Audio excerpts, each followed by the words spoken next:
And also just mentioning Muggeridge there, he's only 0.8 of a second in front of Whittam. So two bruised and battered bodies together there, fighting out for the point. 6th, Muggeridge, 7th, Whittam. Oh, Jar! Oh, and what was that?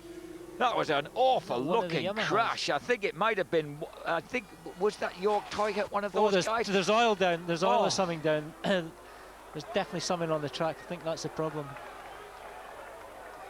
And concerned spectators getting to their feet there. Oh no!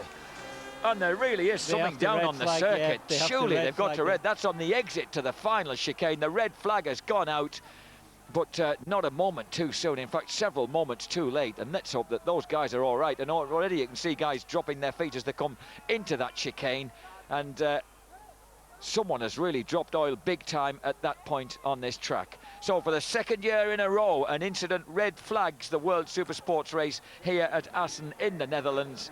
And we're not sure who we've lost at that point, who went out there. There was certainly the red bikes that were involved around that part of the track, at that part of the race, the likes of Muggeridge, Ulm, Toyhut.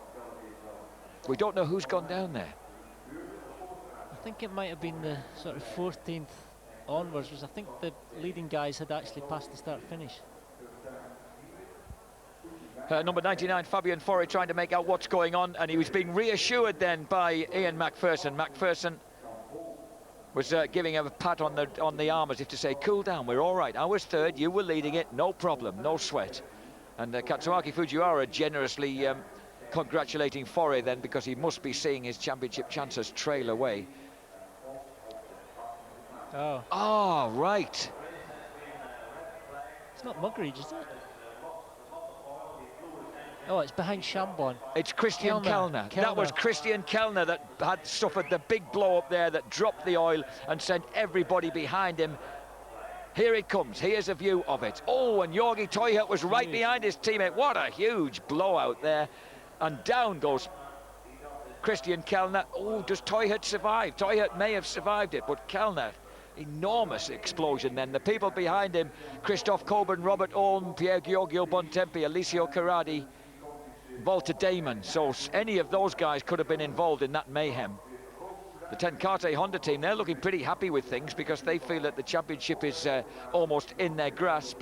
The question is, had it run enough for the results to stand? At the moment, we're a bit more concerned about what's happened with these guys as people get stretchered off now after that huge pile-up.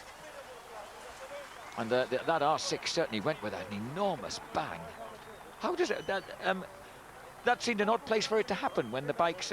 we wouldn't expect it to be under stress so much when it's under severe deceleration rather than acceleration. Well, it has been under stress up until that point, and then you're back shifting, so sometimes using maximum revs are a bit more as you back shift into the chicane there. But he's so lucky that bike missed him. Wow.